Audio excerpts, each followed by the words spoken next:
Hello, everybody, and welcome to Chapter 12, Non-Renewable Energy. So non-renewable means energy that we're going to run out of, theoretically, or realistically. So let's head in here. Lots of different types of non-renewables, your oil, natural gas, and petroleum. Of course, those are your fossil fuels.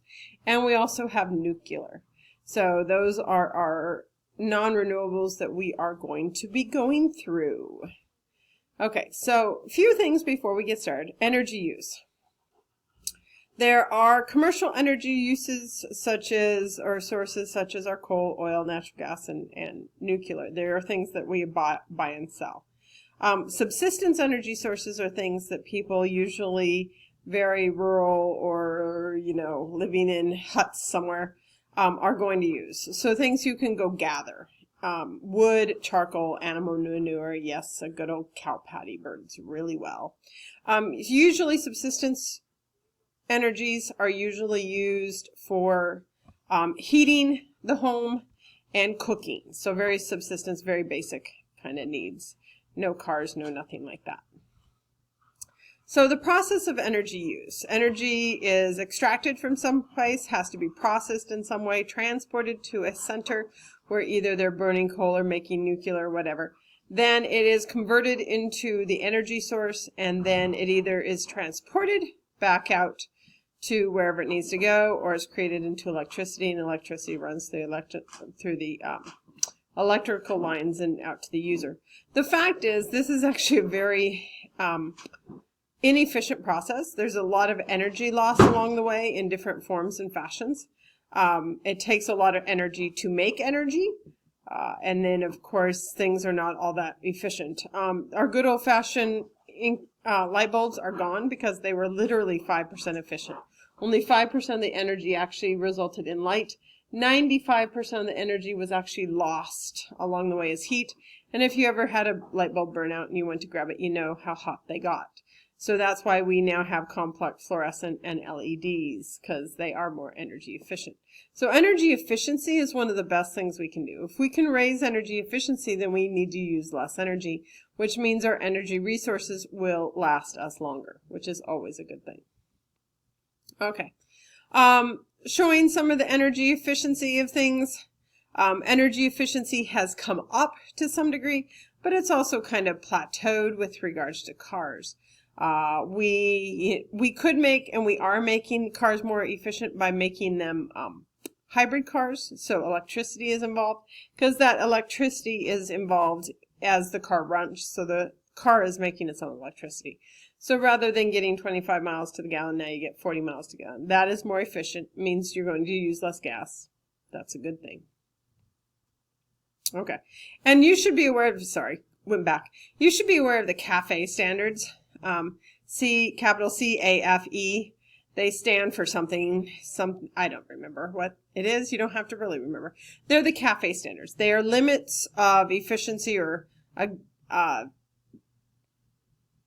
minimum value of efficiency for cars. Basically, a car dealer has to pay more to the government if they sell more cars that are lower than the efficiency. Basically, the overall average of all the cars they sell in a year have to be above the CAFE standard, or they pay a penalty. Which, honestly, if you go buy a large truck or something, there's a $3,000 tacked on the price tag just to cover that penalty that the company may have to pay to the government if their averages are low. So some of your big Trump companies kind of tack it on knowing that they might be low. They also, you will notice at the end of the year, a lot of times they'll really push and have great deals on some of their very, very efficient cars, the hybrids and stuff, and that's to actually get their CAFE standard average up for that year. So maybe they don't have to pay that penalty and they can keep that money.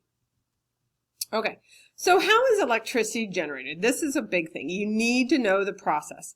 I've seen it appear time and time again on the AP exam. They love it if you know the process. Basically, the process for electricity generation is always the same.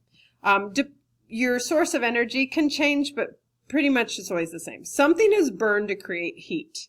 That heat heats water. The water turns into steam, travels over to the turbine. Turbine is basically like big propeller kind of thing. The steam will turn the turbine because the steam's moving and condensing and stuff. It will turn the turbine. The turbine turns a shaft that goes into the generator. The generator, basically, you don't need to know this, but it has big magnets in it that go by each other. As those magnets go by each other, they actually create electricity. Electricity is generated, and off it goes to your house. So it's always, something is burned to create steam. Steam turns the turbine. Turbine turns the generator. Generator makes electricity. Out it goes to your home. Doesn't matter whether you're talking coal, nuclear, there's a lot of different sources for your energy source for this. But you should know that something is burned to create steam. Steam turns the turbine. Turbine turns the generator. Out it goes as electricity. You need to know that. Okay. We'll practice it in class. Oops. What did I do? Okay. So, again, for coal, you burn burning your fuel, then it transfers the energy to the water becomes steam, the kinetic energy of the moving steam is transferred to the blades of the turbine, which resembles a big fan. The turbine turns a shaft that goes into the generator makes electricity. Voila, there you go. Okay. My dogs, drop it. What do you guys got? Sorry, hang on, let me pause this. You don't want to hear me yelling at the dogs. Okay, done yelling at the dogs. Okay, so efficiency. So here's some ideas about efficiency. Coal is about 45% efficient. Or no, that's not. What is this? That's what. Never mind. I don't know what that's about. Yeah, skip it. Okay, cogeneration. Cogeneration is the idea that you use a fuel to generate electricity and to produce heat, but it's done along the processes of something that's already done in the industry. So let's say you have to wash t-shirts that you're making in very, very hot water, and steam is created from the washing process. Well, use that steam to create energy. You're already creating it in your t-shirt making process. All you have to do is redirect it to turn a turbine, to turn a generator, and you can make electricity. This is a highly efficient process because you're already making the energy somehow, but rather than just letting it escape as steam or something, you actually allow it to convert to energy. So that's a really cool thing. So that's cogeneration.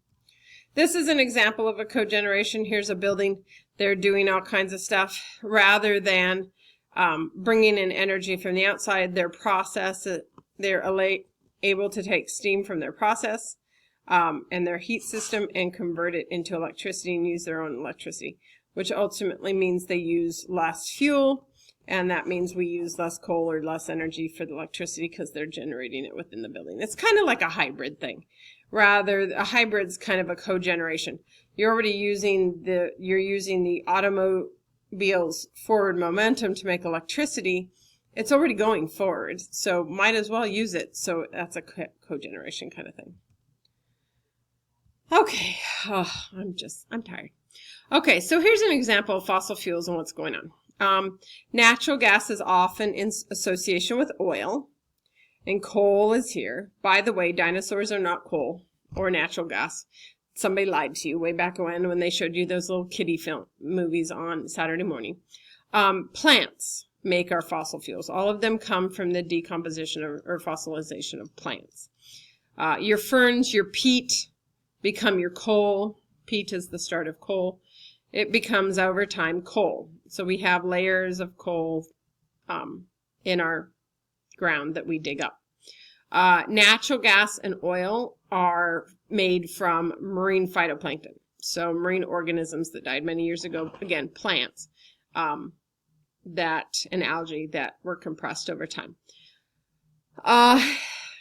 I don't know what else to say. They're non-renewable. We're going to run out. So at some point, we're going to have to find an alternative energy source. A lot of our mining now is going to the strip mining and mountaintop removal. So we're destroying large chunks of land as we do this. And unfortunately, they say they do reclamation, which means they put it back to the way it was. But you really can't do that. And a lot of our oil, at least here in the United States, is offshore. and drilling through, a mile of water before you even get to the ground, and then having to drill through that becomes quite dangerous, as we know with the Deep Horizon Gulf oil spill. So, okay. So, problems with fossil fuels. First off, it's non-renewable, which means we're going to run out of it. Who knows when? Gasoline probably will be before coal. Natural gas will be about the same time probably as gasoline, since they're usually found together. But things are kind of, you never know, and it depends on the rate of use. So there are a lot of impurities in fossil fuels. So they're a major source of pollution. Now, of course, we know burning them releases CO2, and CO2 is a greenhouse gas, and that's the thing. But there's also mercury and lead and nitrogen and sulfur and all these other chemicals in your fossil fuels as contaminants that are released when we use them, that cause all kinds of nasty pollution problems, which we will get to in the next unit. So you need to know what they release. You don't need to know really the specifics of the pollution yet, but that we are going to tie that together in the next unit with the pollution and tie this back to all of this. So lots of impurities. Coal, major impurity is mercury and lead and sulfur. And in your petroleum and gas, a lot of it is nitrogen. Your natural gas is actually the purest because, hello, you burn it at your house, potentially, if you have a gas stove. And you know that it doesn't leave a lot of residue. So it burns pretty clean, but there's some issues to natural gas that we'll get to later on. Okay, so let's talk about specifics. We have coal. Coal is a solid form. It's basically from plant material that was, preserved millions of years ago. Formation of coal is a very, very, very slow process. There are 4 types of coal, and they're ranked from the youngest to oldest kind of thing. And that's the youngest is usually the least quality, the lower the quality, and the oldest is the best quality. So they are lignite, subbituminous, bituminous, and anthracite. And then before that is peat. So if you want the whole list, it's peat, lignite, subbituminous, bituminous, and anthracite. Anthracite being the best. It looks like shiny black stuff. And actually, I have coal samples I'll bring out. Lignite is barely coal. It's just the starter coal. And then subbituminous and bituminous are kind of the middle grades. Most anthracite has already been mined, or most of it. So you should know those. You should know them in that order. Peat, lignite, subbituminous, bituminous, anthracite. Although I will tell you sometimes they leave out subbituminous. Years ago, one of my students came up with the anagram. Is that right? People like badasses. So people, peat, like lignite, bad, bituminous, and asses, anthracite. So not exactly the most school appropriate, but hey, you'll remember it. Largest coal reserves are in the United States. We have a lot of coal, which is part of the reason we use coal so much and we mine coal so much. Because when you have it in your country, you can control the price. You don't have to worry about other countries kind of, excuse my language, but jerking you around or cutting you off and that kind of thing. It's a guaranteed supply. So that often happens. Russia, China, and India also have large supplies. Okay, so coal forms over time. The vegetation settles, gets compressed and compressed and compressed. And the longer it's down there, the more pressure and time it's under, the closer it will get or the further it moves along in the process till it becomes anthracite, which is the nice black shiny stuff. Okay, some pictures of some of the current ways we do coal mining. This is literally large quarries or open surface mining. When we just start digging out layers and layers and layers of coal. And unfortunately, this is pretty devastating. This is supposed to catch all the runoff from all this. It's called acid mine drainage when water runs through this, and we'll talk about that in a few minutes or on the next video. But just take a quick look at some of these pictures. All of this back here, this used to look kind of like this, and now it's, and you can see here they've taken all the trees out because they're moving this way. So they're going to take all of this out. Yep, that's what it looks like, people. And the thing is, there's no end in sight. And this is a large area. This isn't a little area. These are mountains that are just being destroyed. And yes, we need energy. And yes, I'm using energy to do this PowerPoint. So